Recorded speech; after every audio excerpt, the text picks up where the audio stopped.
Tired of downloading CSVs manually from websites? It's time to level up. In this tutorial, I'll show you how to use Python's requests library to connect to APIs, pull data automatically, and keep your data sets always up to date. What is an API? An API, or Application Programming Interface, lets your code talk to a remote server to access data. It's like placing an order at a restaurant. Your request goes to the kitchen and the response comes back with the data you need. Use the requests library. First, we import the requests library. Then we define the API URL we want to connect to.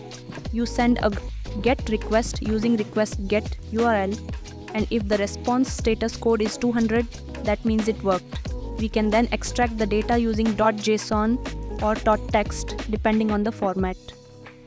Add parameters and headers. Many APIs let you filter or customize your data by adding parameters. You can pass these in using the params argument in your request. Some APIs also require authentication, so you might need to add an API key in the headers. Save the data. Once you've received the response, you can save the data locally as a CSV or JSON file using pandas.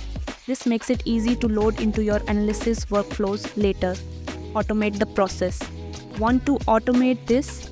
Wrap your code in a function and schedule it to run daily using cron on Mac Linux or Task Scheduler on Windows. This way, your data set updates itself. No manual work needed. By learning to work with APIs, you unlock access to live data, whether it's stock prices, weather, social media, or internal systems. And with Python, it's easier than you think. Want to try it yourself? Full code and walkthrough available in the video description. For more real-world data projects, follow Data Stories with Nirmala.